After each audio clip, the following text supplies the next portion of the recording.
There's a unique comfort in visiting grandparents. That familiar warmth of stories told 1,000 times, the gentle rhythm of routine. But consider this. How well do we truly know anyone? Even those we've known our entire lives. Every human being carries locked rooms in their mind, doors they've never opened. What if the people closest to you, the ones who held you, fed you, loved you, were hiding something behind their eyes that would make your blood freeze? Like and subscribe to secure your connection to this archive. Your subscription decrypts the signal and keeps them from finding you.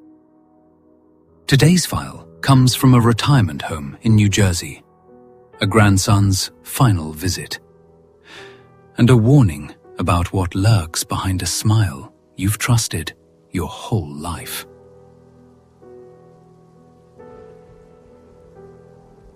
I always enjoyed my Sunday visits with Grandpa. He wasn't able to take care of himself anymore, so the family had moved him into a retirement community. Being an independent person, Grandpa had made a big fuss about moving in at first. However, once he started to get to know the other residents and learned about all of the activities that went on at the home, he felt a little better about being there. After Grandpa moved in, I would visit him every Sunday and join in at the weekly game challenge. The game changed depending on the week. Sometimes it was gin rummy. Other times it was shuffleboard. Sometimes it was bingo. The games were chosen ahead of time by the residents from a list that had all of the available games written on it. When the game was decided upon, the entire hall would be converted into an arena for the game of choice. This week, the residents had chosen to play backgammon. Admittedly, not one of my favorites. After we played a few rounds of the weekly game, Grandpa and I would get some lunch from the retirement home dining hall, and then head back to his room so he could tell me one of his favorite stories. Grandpa told all sorts of stories about gnomes, fairies, giants, and other supernatural creatures. He even told me about urban legends, like the alligators living under the sewer he had heard while growing up in New Jersey. It was always great fun hearing Grandpa's stories, and I always looked forward to hearing a new one every week. The years passed, and I entered high school. I didn't stop by to visit Grandpa as often anymore, because I became busy with hanging out with friends, doing homework, and starting to date girls for the first time. Even though I didn't have the same amount of free time as when I was younger, I would still try to visit Grandpa as often as I could, and join in on the Sunday games. I would have lunch with Grandpa and listen to one of his tall tales when we went back to his room. I was older, but I still loved listening to his stories. It seemed like he would never run out of subjects to talk about. He even told me about his experiences as a pilot in World War II. It was always great fun listening to the trouble he got in as a pilot, flying under billboards to see how low he could make his personal plane go, the plane he bought after the war. Finally, it came time for me to go off to college. I would not be back for a while, so I wanted to spend a lot of time with Grandpa before I left. I noticed that his health had taken a turn for the worst, but he never brought it up. I never brought it up either, because I didn't like to think about the fact that Grandpa's health was fading. I visited him like usual, up until the last day I had free before the start of the new semester. This would turn out to be a visit that I would never forget. We had our usual schedule: play a game, chat over lunch about all of the new things in both of our lives, and go back to his room for a cup of coffee, butterscotch cookies, and one of his tall tales. We sat at the table next to one another, dunking our cookies into the hot coffee and eating them one by one. Today, Grandpa seemed more introverted than usual. He hadn't really said much over lunch either. I figured that this was because he was having one of his bad days. The days when his bones ached and he had a hard time getting around. However, I didn't think this anymore when I saw Grandpa promptly stop eating the cookies in front of him and give me the most serious look I had ever seen him give me in his life. I put down my cookies as well and listened for whatever it was Grandpa was about to tell me. He cleared his throat and, in a grey tone, said, "You are older now, Thomas. You are about to go off to university and experience a whole new chapter in your life. That is why today I have to give you some advice." I smiled and urged for him to go on. Grandpa nodded and continued where he left off. "You are the first person I am telling this story to. I told myself I would only tell my most devoted grandchild the story, in the hopes that they would not make the same mistakes I did in life. And you must promise me that you will only tell this story to your most devoted grandchild, so that every generation is given a fair warning." Grandpa paused and made sure I was going to keep the promise. I swore that I would, on my life. And then he continued on.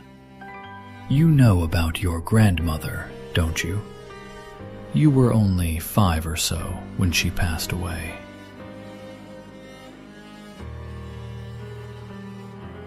At this, he paused when he saw my expression change a bit. After patting my shoulder for a moment, he went on. "Yes, I miss her too. I always loved her dearly. It is at my old age that I've had a lot of time to reflect on my past actions. I wish that when we were married, I could have treated her better. If I had treated her better, maybe she wouldn't have turned out like that."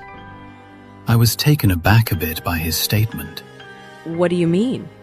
This is what I want to talk to you about. Some advice I want to offer for you as you head off into the world and want to make a life for yourself. You see, your grandmother and I got married in the 1950s. In those times, men were king of the house, and their wives had to attend to their every need. I'm not saying it is right. It is just the way things were back then. I was the same as most men of that era. I was fresh out of my military service from World War II and had just settled down with your grandmother. We bought a cheap house under a government program to encourage home ownership, and I got a job working at an office. Unfortunately, like most men of the era, I was always very hard on your grandmother, who, like most women of that era, stayed at home. I always demanded the best from her, the best housework, the best meals, the best hosting when we had the neighbors over. I insisted that she always dress up, wear makeup, and put on her fine jewelry when managing the house. No wife of mine was going to be a slob and get me mocked by the neighbors. Looking back now, I realize how silly I was to demand all of that of her. But I suppose we were both victims of the culture of that time. I think my strictness got to your grandmother at times, because there were occasions when I would see her weeping to herself as she made dinner in the kitchen. When she was like that, I would leave her alone. I had tried to suggest that she watch one of her shows on the Women's Network or listen to a cooking show on the radio. But my suggestions always just made her more upset. So I learned to give her space when she was in one of her moods. However, one night she was so upset that she burned our meal. Even after burning it, she still served it in both of our dishes at the table and sat down to eat her own portion, still weeping as she shoved the burnt pieces into her mouth. This was unacceptable to me. I chastised her for what she had done and told her to go back in the kitchen and make a new dinner for us both. I told her if she couldn't get herself together to simply make me a sandwich. That ought to calm her down a bit. It was then that something changed in her. Her tears suddenly stopped, and a small smile crept over her face. She laughed a bit, and I laughed along too. The whole situation was a bit comical. I apologized for being strict, and she shook the whole thing off. She brought the dishes back to the kitchen and set forth to making a second meal, which, when served for the second time, was up to the usual quality of her cooking. After that incident, your grandmother didn't cry again. She went about happily doing the housework and preparing the meals. When she was chastised, she would just smile and say she'd do better. She was the model housewife. It was around that time that one of my good friends, Jerry, went missing. Your grandmother knew his wife, Edith, and together they got all of the housewives involved in trying to find him. They put up flyers and the like, but unfortunately, Jerry was not seen again. It was a few months later when another one of my friends, Stan, went missing. The housewives got together again and tried to find him, with little success. After that, the excitement died down. Although the men were not found, no one else went missing from the neighborhood. It became somewhat of a local mystery. None of the men had a reason to go missing. They both worked at the same office that I did, and they both had stable home lives. Even to this day, the neighborhood is still talking about the circumstances surrounding their disappearances. The incident did bring the community closer together. The housewives ended up forming their own club, which became a national sorority. It was open for many years, and during that time donated a lot of its time helping less fortunate people in the community. I was one of the people who always wondered what had happened to Jerry and Stan. They were good friends, and I was always sad to lose them. It was when your grandmother's health was failing many years later that we got to talking about my old-time friends.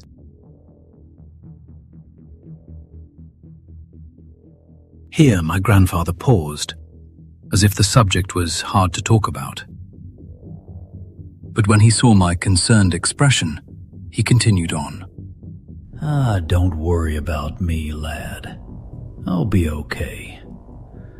Now, where was I? Oh, yes. Many years later, your grandmother and I were talking about Jerry and Stan. And that is when she brought up all of the great things she cooked while we were looking for them. The mouth-watering roast she had prepared and fed to all of the members of the search party. The roast beef sandwiches she had packed for the lunches I took to the office. The blood pudding she made for the neighbors. She went on like this, naming off all of the different meats she had cured and served to people over the years. I recalled all of her meals with warmth, but was confused as to why she would have brought it up when I was talking about my old friends. And that is when the smile came over her face. That same smile that had come over her face at the dinner table those many years ago.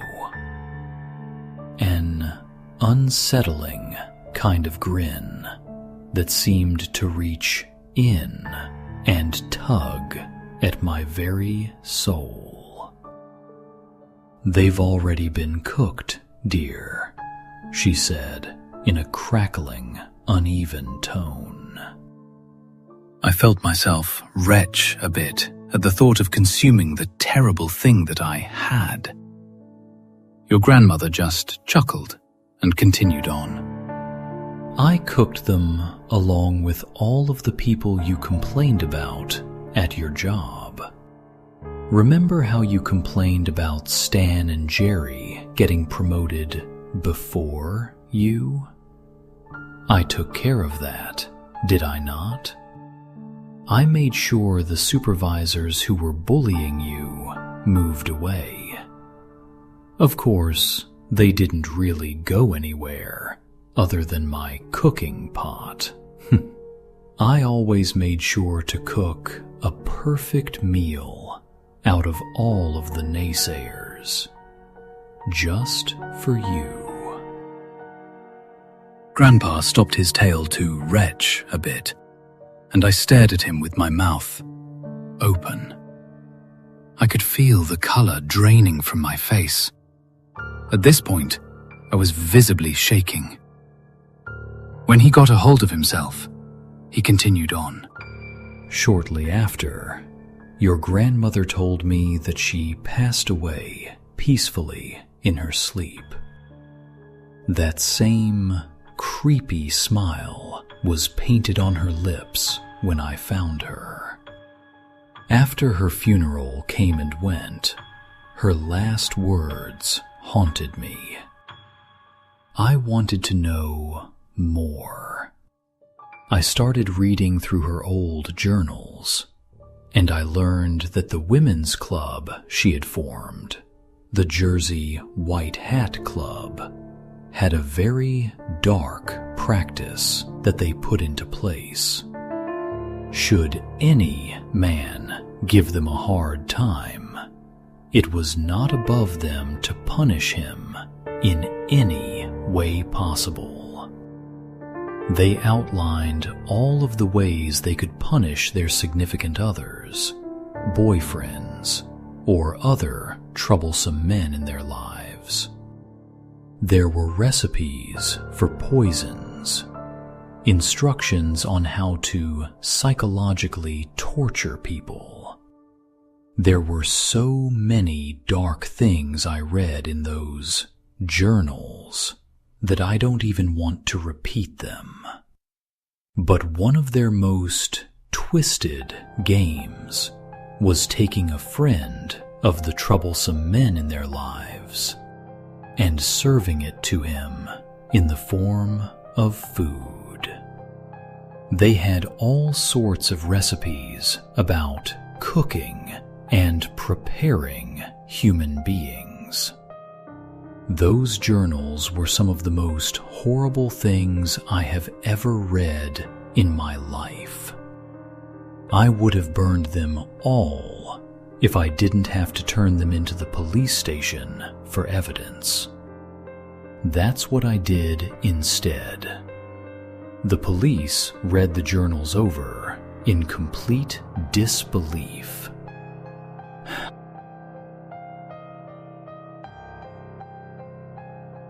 I gave them the journals with the specific conditions of keeping my family out of the media and the investigations.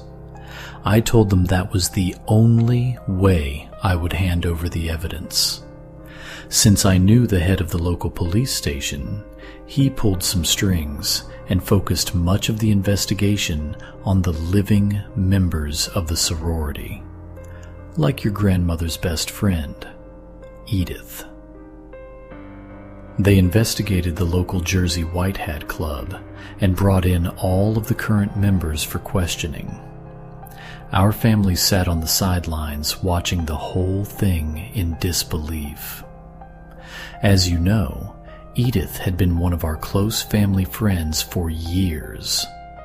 Everyone was shocked that she was actually a member of such a dark cult. If they knew everything that I do about your grandmother, they would have been even more horrified. Fortunately, that was not a truth that any of them had to bear. Later, the police found out that every chapter of the sorority across the United States was still practicing the dark rituals written in your grandmother's journals. They were able to successfully shut down the sorority 2 years ago, after being active for all of those years. But I heard recently a new club started up under a different name. This is the advice I want to give you. If you meet a girl wearing a white opal stone shaped like a moon on her left ring finger, under no circumstances have any relationship with her. Report her and whatever club she is affiliated with to the police. That is their secret calling card. And just to be safe, Here, Grandpa paused to take a drink of a glass of orange juice beside his coffee to calm his nerves, and then continued on. never, I repeat, never, mock a girl by asking her to make you a sandwich. Don't demand anything from her. Treat her equal.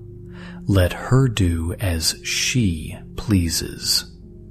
If I had just learned to be kinder to your grandmother all of those years ago, I wouldn't have created the monster she became. Be kind to the ladies in your life, grandson. The consequences for doing otherwise are dire. And with this, Grandpa fell quiet. His hands were wrapped around the glass with the orange juice for support, but they were visibly shaking. I was shaking too. All of this was too much to take in. I could only sit there, staring at my grandfather in silence. Every time words came to my mouth, they quickly left me. The two of us didn't talk for the rest of my visit. I simply got up from the table and walked to my car without another word when it was time to leave. The words of my grandfather's story echoed throughout my mind on the long drive home. 4 years after my visit, and shortly after I received my bachelor's degree, my grandfather passed away. I attended the funeral in the late spring. The whole family was there. My mother, my father, his 2 brothers, my cousins, my sister and her husband. Of course, the more obscure family members were there too, like my grandfather's sisters, the cousins 3 or 4 times removed, and other assorted relatives. Your standard fare for the typical family gathering. It was an open casket funeral, so the family could come up and look at him lying peacefully in his new home. I came up and paid my respects. I silently promised my grandfather that I wouldn't tell what I knew to anyone in our family, and thanked him for all of the good times we shared. It was then that one of my female cousins came up and paid her respects to Grandpa too. She tried to lighten the mood a bit by teasing me about finding a girlfriend. So, Thomas, when are you going to find yourself a nice girl? I'm in no hurry to find one. She rolled her eyes. As she went to talk to other family members, I caught the sight of something white on her finger. My heart started beating loudly in my chest at the sight of it. It was an opal stone cut in the shape of a moon. She wore it on her left ring finger. My eyes shot around the rest of the room. My aunt wore the ring. My female cousins wore the ring.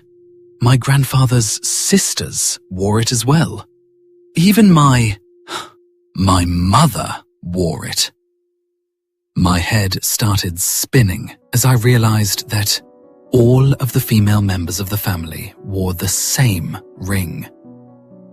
I felt my heart pounding louder and louder in my chest. My grandfather had made a big mistake not getting our family involved in the investigation. This thought washed over me as I saw more family members enter the funeral home wearing that infamous ring. And the walls felt more and more like they were closing in on me.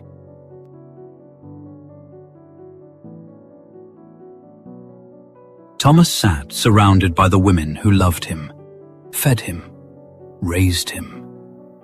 Every smile he'd trusted his entire life now wore the same symbol. His grandfather's warning came 4 years too late. Or perhaps it came exactly when it was meant to. As a deathbed confession from a man who spent decades eating meals he could never untaste.